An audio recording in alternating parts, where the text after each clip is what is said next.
Bonjour à tous, c'est Franck et Heist. Salut. Ça va mon grand? Ça va bien, et toi? Oh ça va. Aujourd'hui on fait une petite vidéo de Magical Vacation sur DS, alias Magical Star Sign, c'est ça? Ouais, c'est son intitulé officiel.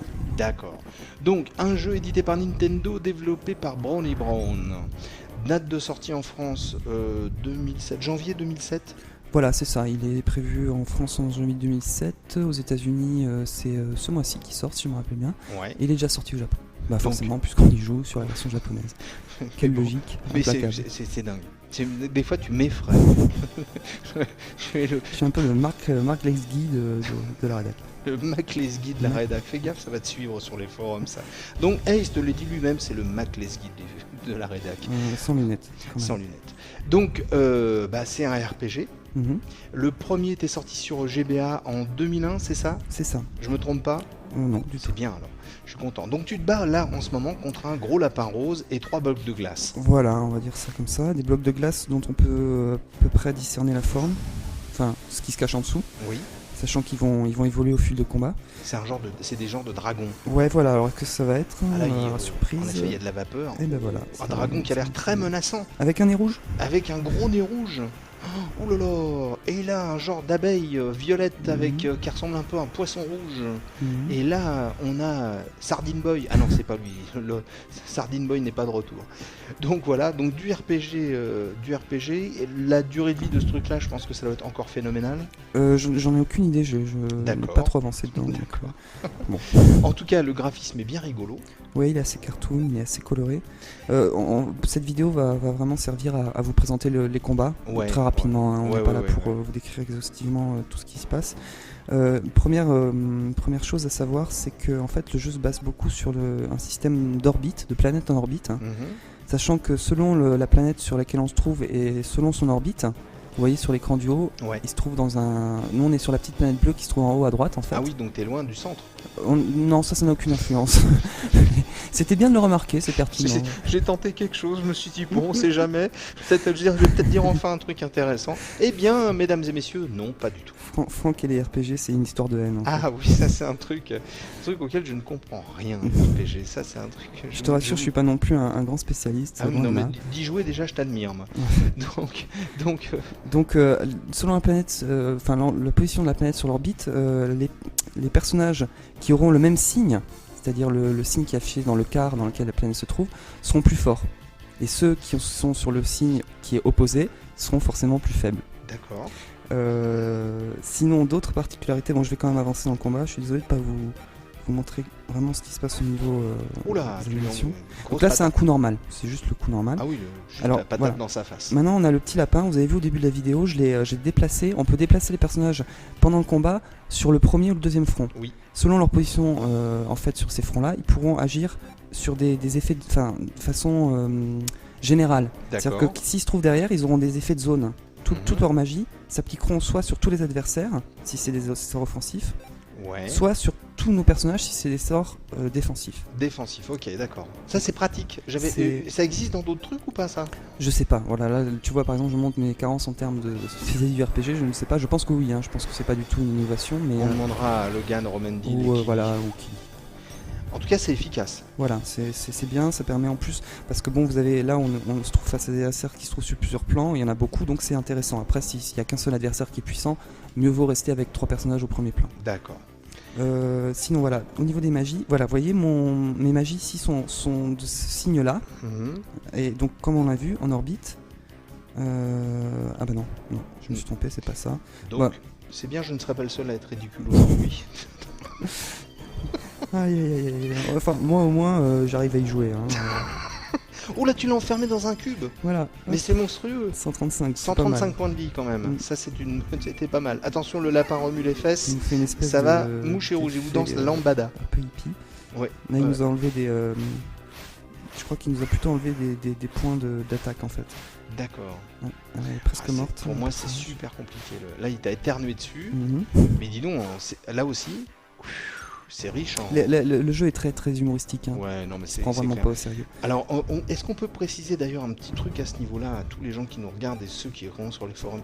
Nous sommes légèrement adeptes du second degré. Oui.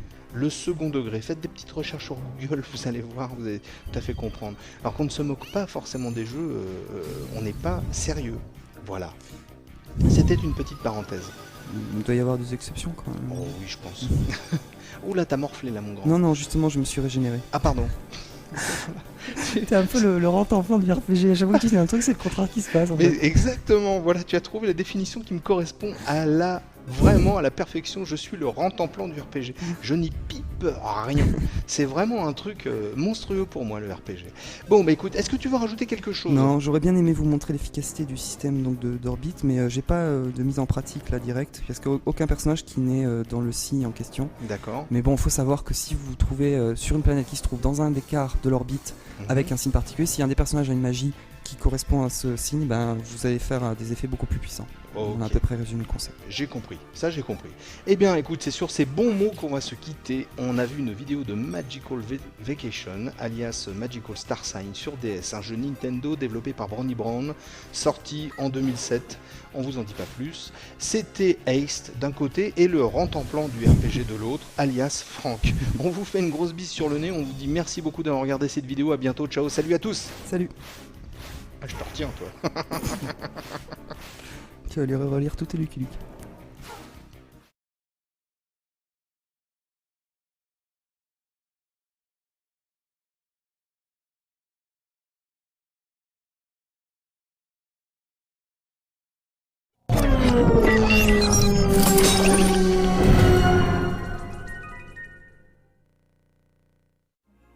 Et c'est sur une musique spatiale que l'on se retrouve. Bonjour, c'est Franck et Romendil. Salut.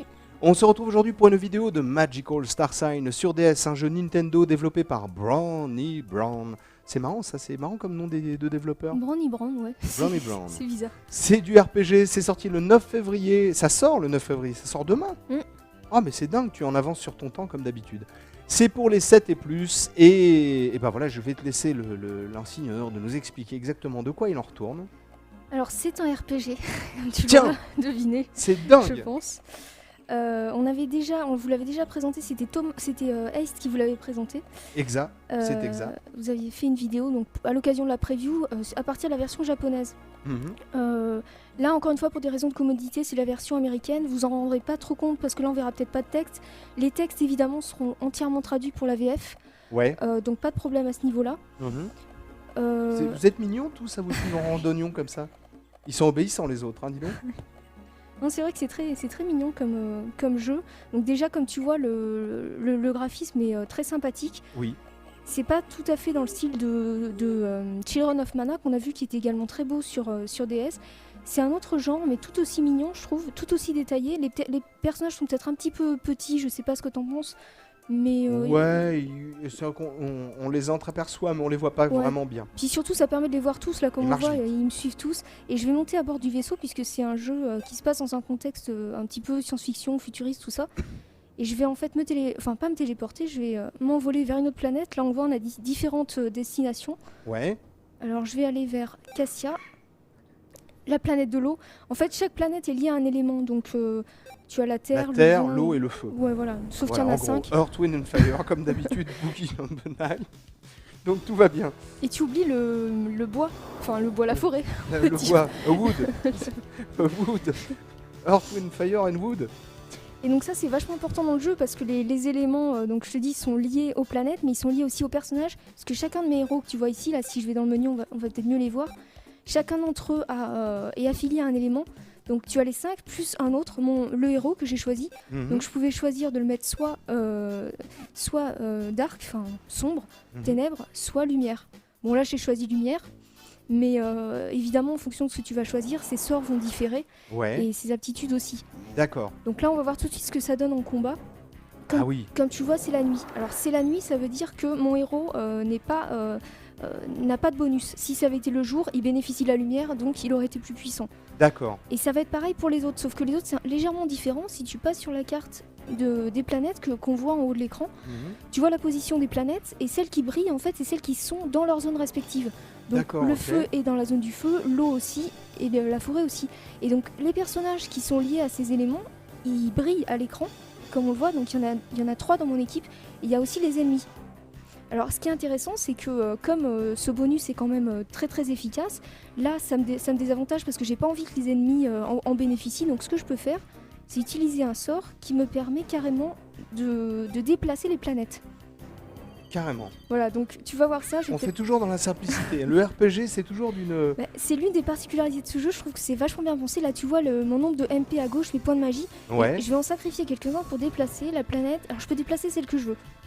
Donc là c'est celle-là qui me gêne, donc je vais la déplacer juste à la limite. Voilà, elle est plus dans la zone. Et grâce à ça, les ennemis, tu vas les voir, ils seront plus brillants. Et ils bénéficient plus de leur bonus. Oh là là.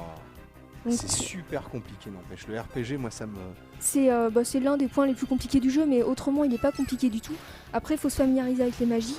Là, comme tu le vois, j'utilise une magie qui est assez impressionnante. Ah bah, je vois ça, ouais. Il reste plus qu'un glouton qui est vivant, là. En fait, tous les personnages qui sont placés à l'arrière, parce que tu as un système de rang aussi, là, tu vois, cette icône, je peux l'utiliser pour déplacer mon personnage soit à l'avant, soit à l'arrière. Ouais. Et en fait, c'est vachement important parce que si je me mets à l'arrière, mes sorts vont affecter toute une zone entière. Donc ça peut être valable pour les sorts de soins ou pour les sorts d'attaque. Alors que si je suis à l'avant, je vais toucher qu'une cible en particulier, mais le sort sera beaucoup plus puissant par contre. D'accord. Là, tu envoies une boule de neige et hop, il est givré glacé. Ouais, je pense que là, ça a largement suffi. À mon avis, il est mort. Il y a de grandes chances pour qu'il soit mort. Donc vous repartez tous. Il y a Riri, Fifi, Loulou, Pim Pam Poum. Tout le monde était à la suite. Alors je peux aussi me téléporter si j'ai pas envie de faire tout le chemin à pied. Je peux afficher l'écran des planètes, cliquer sur ma planète et là tu vois tous les points de téléportation. On voit que le jeu a été pensé vraiment pour éviter les allers-retours à pied. Ouais. Donc ce qui est bien. Ça c'est très très bien. Ah oui, tu m'étonnes, ouais. Ok.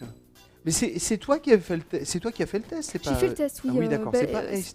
T'as noté 17 sur 20, dis donc. Ouais, 17 sur 20, honnêtement, je l'attendais pas tant que ça, je sais pas pourquoi en fait. Et c'est vrai que je l'ai complètement découvert puisque j'avais pas eu l'occasion de le faire pour la preview. Et j'étais vraiment agréablement surprise par le système de jeu, par la beauté de l'univers. Il y a énormément d'humour dans les dialogues, dans le scénario. Ça m'a fait penser un petit peu à ce qu'on a pu voir dans les Mario et Luigi. Je sais pas si tu te rappelles, il y en avait eu un qui était sorti sur DS où c'était complètement burlesque, c'était du grand n'importe quoi. Oui. Là, c'est peut-être pas autant, mais c'est le même style, quoi. Ça y ressemble. Donc tu es conquis. Ouais, je suis à 100% conquise. Il faut noter aussi que tout le jeu se joue au stylet. Donc ça peut peut-être déstabiliser au début, mais en fait c'est vraiment entièrement au service du jeu, de l'ergonomie. Donc ça pose aucun problème. Là tu vois, il a fait le sort que j'ai fait tout à l'heure pour déplacer sa planète vers sa zone. D'accord.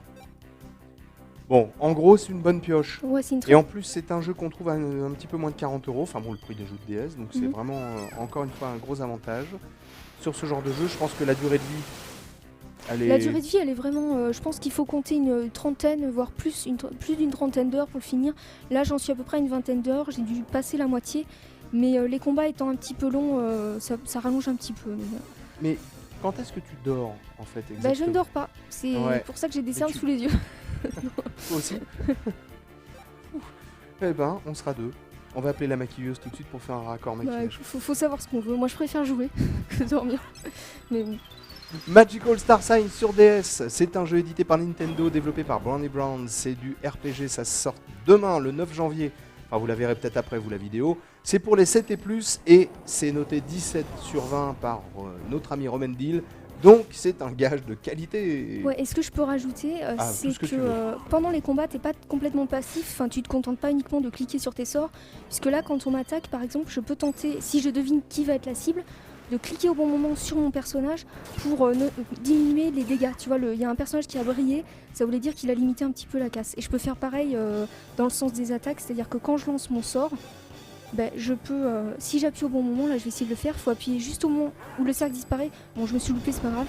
Juste au moment où le cercle disparaît et tu vois une lumière briller et ça prouve que ton sort va être amplifié. Voilà. D'accord, ok. Bon, que du bonheur. Toi, t'es heureuse. Ah ouais, c'est vraiment un jeu excellent. T'as des cernes sous les yeux, mais t'es heureuse. On va vous quitter, on vous embrasse très très très très fort sur le bout de la truffe. On vous dit à bientôt, chers amis. Bientôt. Salut. Salut. Salut Romendil. Faut que tu dormes un peu. Ouais. D'accord. Promets.